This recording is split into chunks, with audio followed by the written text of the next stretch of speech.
Agradeço, então, ao João Nogueira, né, pela brilhante exposição, e passo as questões. Só preciso de um minutinho para me organizar, até porque tem uma ou outra pelo YouTube, chegou também pelo WhatsApp, temos no Facebook algumas questões, então eu vou lê-las e depois passo a fala a cada um dos integrantes, até porque, pelo que eu observei aqui, tem uma série geral, assim, né, que é direcionada a todos.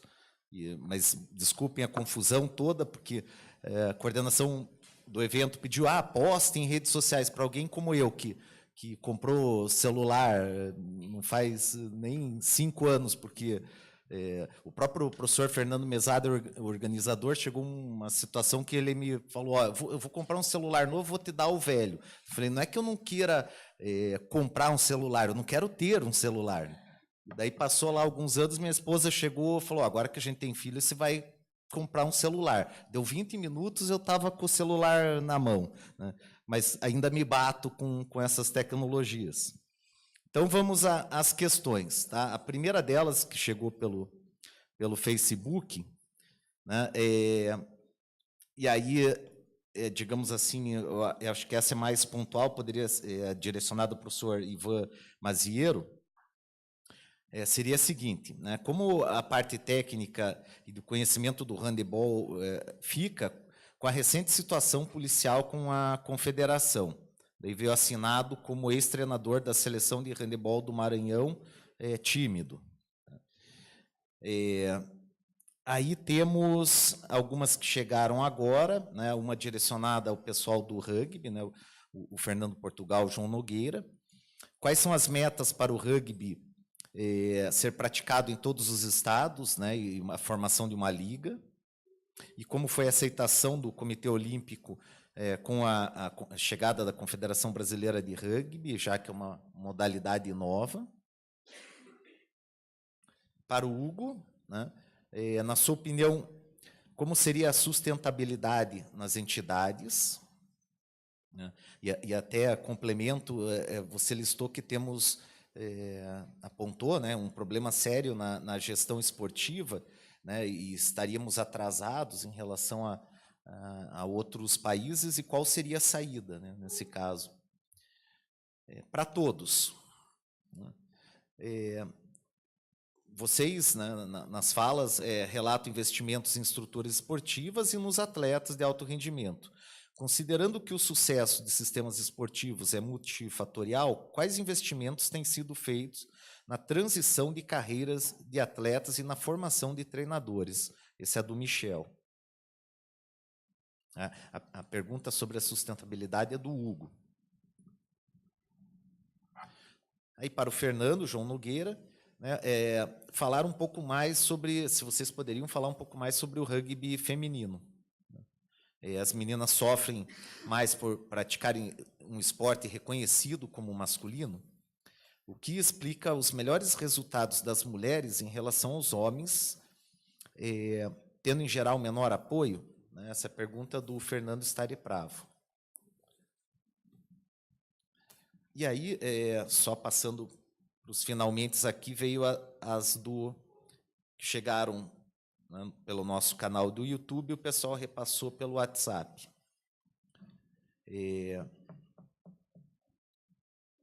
A primeira é do Souza, né, e aí direcionada a você, Hugo. Que seria assim, o sistema de nota, para quem não... Estou sintetizando a questão, ele é de difícil entendimento para quem não acompanha os pormenores da modalidade, né?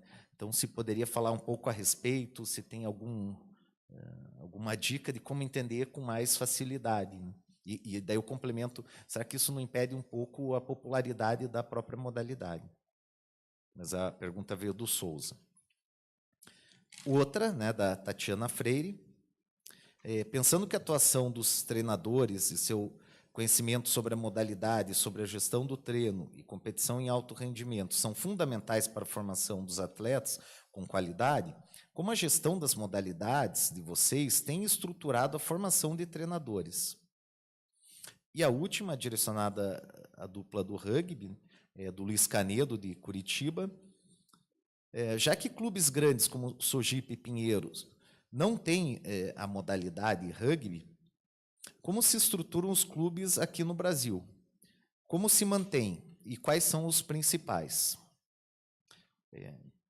Temos essa série, depois, se tivermos um pouco mais de tempo, aí eu faço um segundo bloco, mas daí vou passando o microfone e cada um pode, digamos, sistematizar e responder como achar mais conveniente, quem sabe até agrupá-las, se for o caso.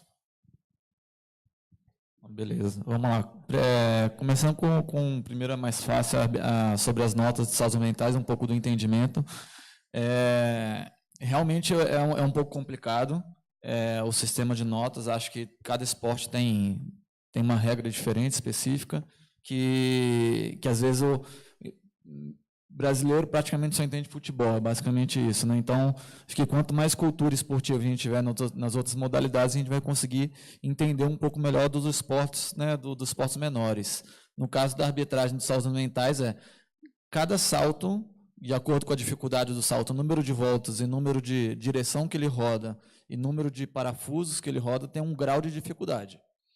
A nota dos saltos mentais ela vai de 0 a 10, intercalada em meio e meio ponto, né, e basicamente visualmente o salto tem que ser, não pode ser nem distante da plataforma ou do trampolim, nem perto demais, tem que ser esteticamente bonito e tem que ter uma entrada perfeita.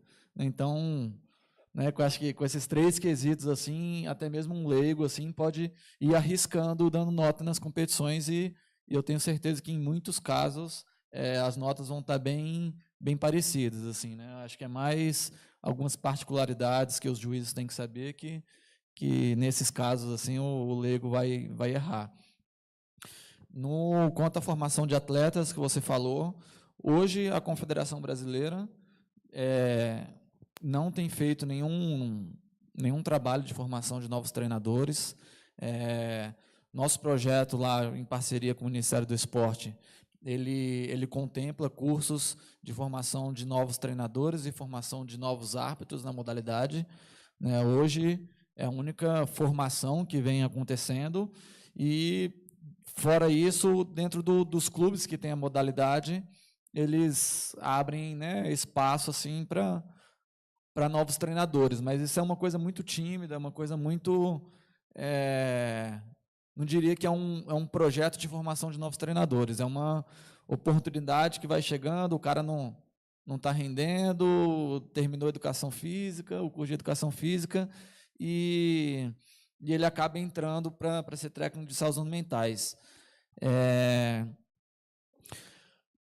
Bom, sobre gestão esportiva, hoje, no caso dos saltos ornamentais, a gente está com uma discussão muito grande a respeito da nossa modalidade, que hoje a gente faz parte de uma confederação brasileira, onde a gente tem 5 modalidades: natação, saltos ornamentais, polo aquático, nado sincronizado e águas abertas, onde é um universo muito grande para uma confederação só. Hoje nós estamos pleiteando a separação dos saltos ornamentais, né, e com isso a gente vê que a gente tem possibilidade de um ganho grande na estrutura, tanto na gestão quanto na estrutura. Todos os países que são potência hoje na modalidade já adotam esse modelo, já tem um tempo. Então, a gente vê que o caminho é esse, mas o Brasil não está querendo seguir esse modelo ainda. Quanto à ideia, uma ideia sustentável.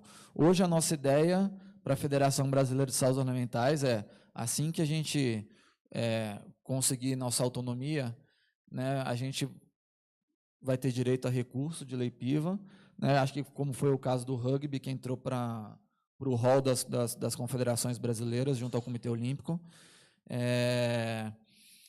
Assim que tivermos capital, a gente tem como pleitear uma sede. Nessa sede, o que a gente pensa em fazer é uma sede sustentável, no sentido de que o nosso sonho é que tenha uma piscina de saltos ornamentais, e em volta dessa piscina um mini shopping, né? Que esse mini shopping, atrelado a restaurantes, na parte de fora, sustentem o próprio esporte. Então, hoje a nossa ideia é essa, né? Acho que se alguém tiver alguma coisa diferente disso, a gente é muito bem-vindo, né, a receber ideias.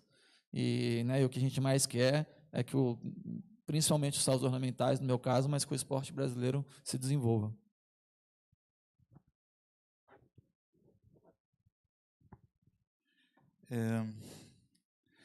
Assunto da confederação. Não só eu, como muitos ex-atletas e atletas e técnicos e todos que vivem a modalidade, o momento não é legal para a modalidade, a confederação tem problemas, a justiça deve ajustar isso tudo. A parte boa é que o centro de treinamento está funcionando, vai funcionar.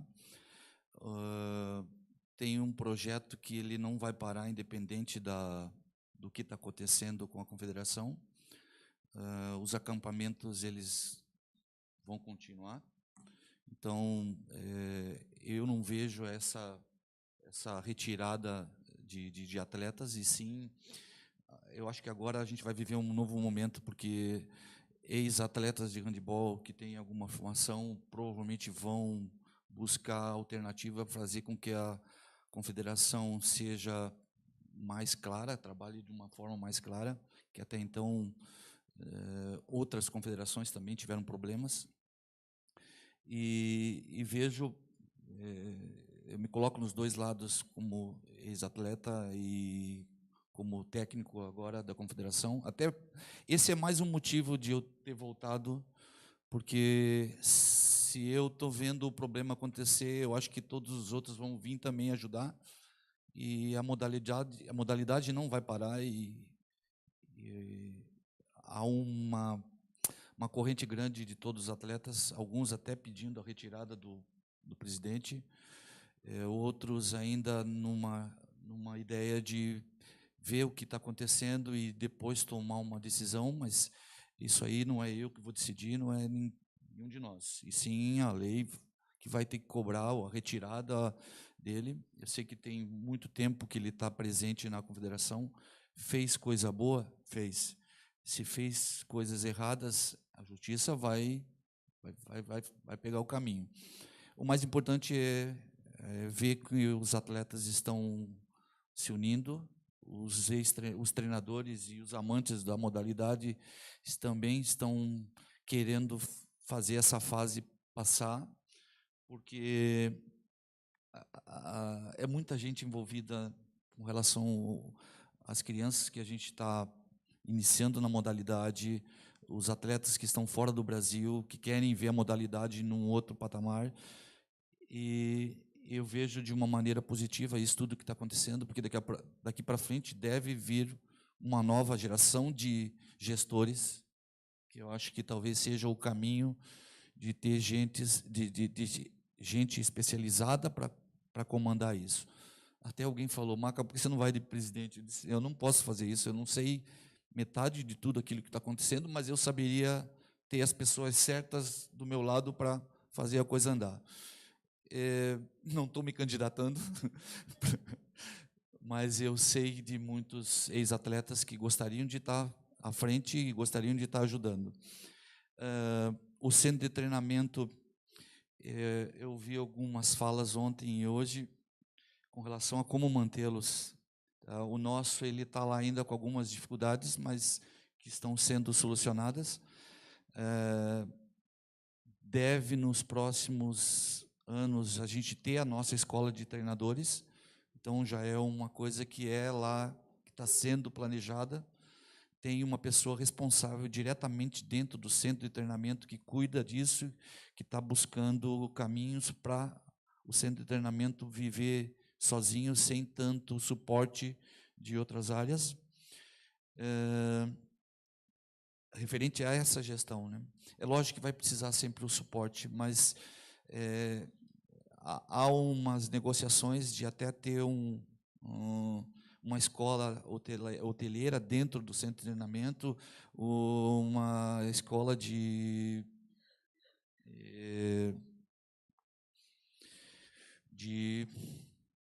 a última reunião que a gente teve, a gente falou bastante da ideia de ter a hotelaria por perto, porque ela também poderia ajudar a formar estudantes que possam estar trabalhando nessa área. E a parte de alimentação, que o restaurante, então, pode ter alguma ligação entre as duas áreas, gastronomia e hotelaria, pode estar próximo do nosso centro de treinamento, para também não parar aquilo tudo. As fases de treinamento vão acontecer naturalmente lá, porque é um setor, é um espaço que foi criado para treinamento. Os acampamentos vão continuar na esfera dos estados, pelo fato de já ter tido um projeto que tem o dinheiro que vai fazer isso, pelo menos nesse ano e o próximo ano, os acampamentos vão continuar. Então, não tem como tirar isso. É lógico que algumas marcas estão saindo dessa confusão, o patrocínio, com relação ao patrocínio. Algumas marcas já saíram, e eu acho que quando ser resolvido isso, provavelmente deve voltar.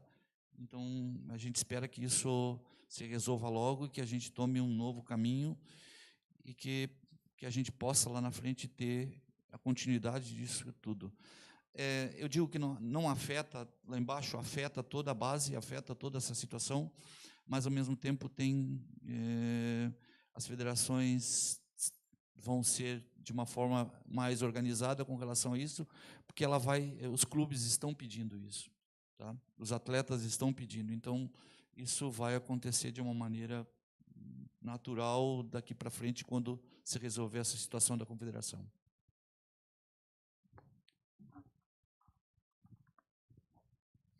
Bom, vamos lá.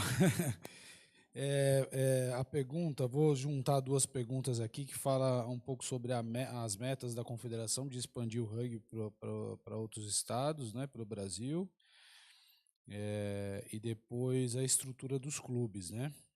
E vou me apoiar um pouquinho aqui nas falas dos nossos amigos aqui do handball e dos saltos.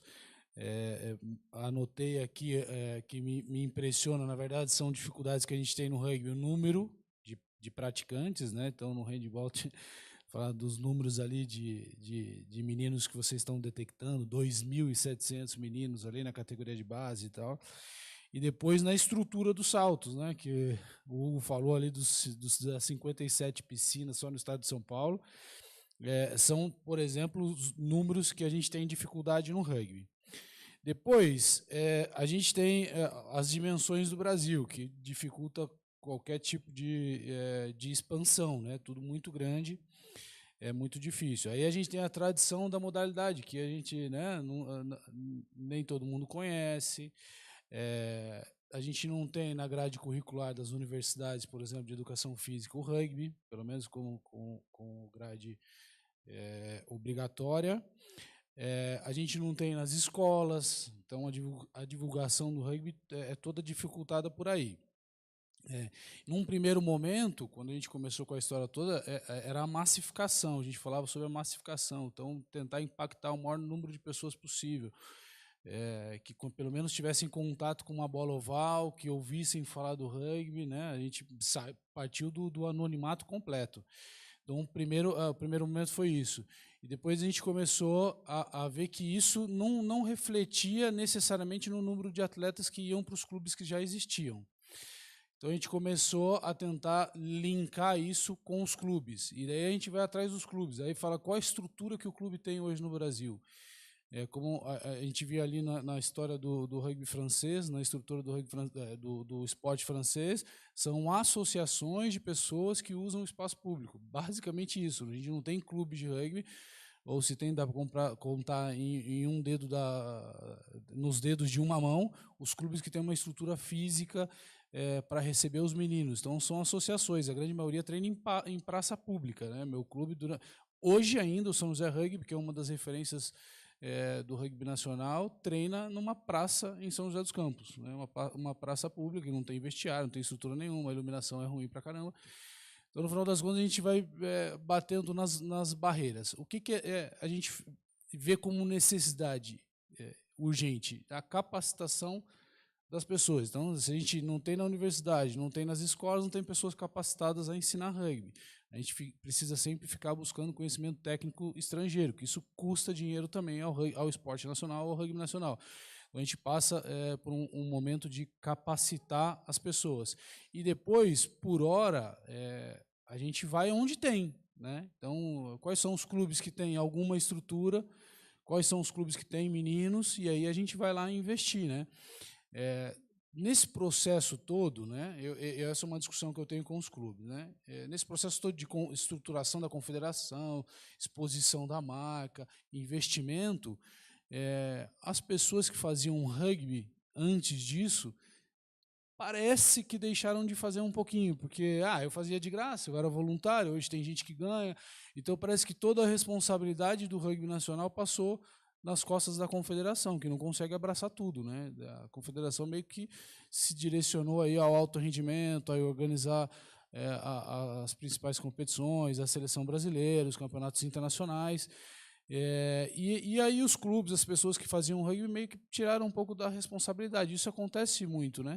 E aí eu, em uma conversa recentemente com o meu clube lá, o São José, com os diretores, eu falava, cara, em 2000, quando a gente fazia rugby, quando a gente saía na periferia da cidade para dar treino voluntário, quando cada jogador que tinha disposição ia lá dar treino para os meninos e a gente fazia, não tinha jogo olímpico, não tinha dinheiro no rugby. Por que a gente fazia isso naquele momento?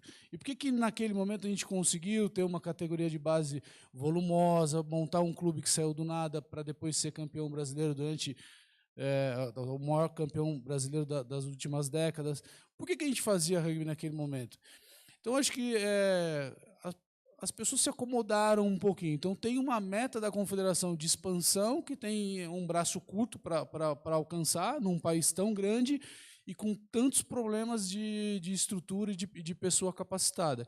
Então, no final das contas, quem quer tem que fazer, né? Assume a responsabilidade, estuda, vai atrás, sai, coloca uma bola de rugby debaixo do braço, vai na praça, vai na escola, faz clínicas, divulga, corre atrás um pouquinho, depois mostra o seu trabalho e pede ajuda, né? A gente está pedindo um pouco uma política um pouco de assistencialismo aí, pede ajuda antes de começar a trabalhar. Primeiro quer receber para depois trabalhar. Acho que é o inverso, né? Vamos atrás, vamos buscar, porque passa um pouco pelo propósito, né? Acho que quem faz esporte mais propósito do que qualquer outra coisa. Mas acho que é um pouco isso.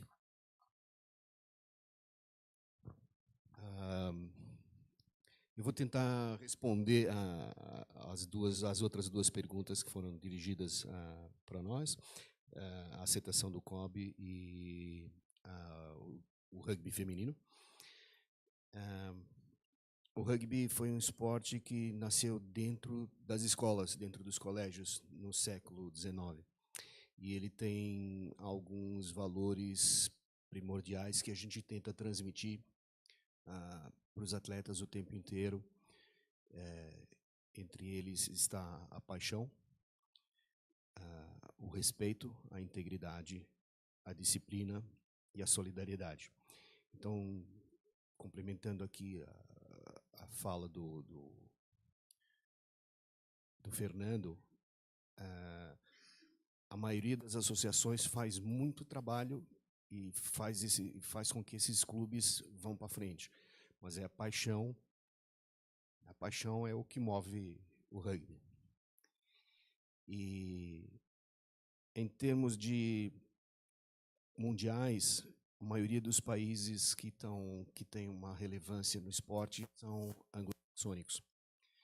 E eles têm um modelo de gestão, as confederações deles, as uniões deles, têm um modelo de gestão geralmente baseado num conselho de administração com representação de vários setores do esporte. E nós utilizamos esse modelo desde o início da confederação, em 2009. Nós éramos uma associação que se transformou em confederação por força da lei, até para receber os recursos públicos. E tivemos um problema inicialmente, porque a gente não tinha a figura do presidente, né? E aí precisamos adaptar o nosso estatuto para ter um presidente como o presidente desse conselho. Então, esse conselho, desde 2010, ele já prevê a representação dos atletas, a representação dos árbitros, dos clubes, das federações. E quando nós chegamos no Comitê Olímpico, foi muito rápido e muito fácil a aceitação do rugby como esporte. Lógico que no começo você tem aquele olhar, pô, quem são esses caras aí que estão chegando, né? Nós éramos muito pequenos, tínhamos um volume muito pequeno de financeiro a ser tratado com o Comitê Olímpico, mas rapidamente a gente mostrou a nossa competência, principalmente na prestação de contas e na devolução para o Comitê Olímpico de apresentar um planejamento e cumprir esse planejamento. Então, isso nos encorajou bastante, encorajou o comitê a melhorar os recursos que nos foram dotados e também nos permitiu, não apenas com o Comitê Olímpico, mas a nossa estrutura nos permitiu acessar vários recursos através da Lei de Incentivo ao Esporte, principalmente quando a gente começou a mostrar que realmente nós tínhamos um sistema de governança firme, forte. Nos últimos 3 anos, a gente tem recebido o troféu, o prêmio da Confederação com melhor organização em termos de governança. Isso nos ajuda a abrir muitas portas. Pelo menos, não pós 2016, não é que nós não perdemos verbas porque patrocinadores saíram. Sim, alguns saíram, mas a gente conseguiu ter o apoio dos principais e isso é fundamental para o esporte. O segundo item é sobre a seleção feminina ou sobre o jogo feminino no Brasil. Porque a confederação, quando se formou, ela decidiu apostar no jogo feminino porque, embora o rugby seja um esporte que tem quase 2 séculos, as mulheres só começaram a jogar na década de 90. Então, a evolução técnica é menor. Para nós que começamos a desenvolver o trabalho com meninas em 98, 99, foi muito fácil, por exemplo, competir com a Argentina, porque nós estávamos começando junto com eles. E um esporte que, idiosincrasicamente, é um esporte masculino, nesses países onde já existe uma tradição do rugby, de uma certa forma, bloqueia o crescimento do esporte feminino. Porque assim, você entra num clube de rugby na Argentina, do lado esquerdo tem os campos de rugby, os meninos treinando, e do lado direito tem os campos de hóquei para as meninas treinarem. Né? Como nós não temos clubes de rugby tradicionais no Brasil, ficou muito mais fácil para a menina que assistia o namorado jogar, se envolver com o jogo. Então, a falta da própria estrutura do rugby no Brasil facilitou com que as meninas começassem a jogar. E nós somos 14 vezes campeões sul-americanos com o feminino e nenhuma com o masculino. Então, isso está atraindo muita menina para o jogo. A confederação investe bastante nas competições nacionais e estimula bastante o crescimento do jogo feminino. Basicamente, o rugby feminino é o nosso cartão de visitas, porque foram elas que ganharam os sul-americanos, foram elas que foram 3 vezes para os mundiais de Seven. Algo que nós não conseguimos com os meninos até agora. Eu agradeço muito a presença de todos. Temos uma lembrancinha aqui, então chamo o pessoal da organização para entregar. E só gostaria de tirar daí uma foto antes do fechamento e liberá-los aí para o café. Tá? Vai ser uma coisa rápida, de 5 minutinhos, até porque nós queremos manter o horário que foi previamente estabelecido. Tudo bem? Então, obrigado novamente a todos pela fala.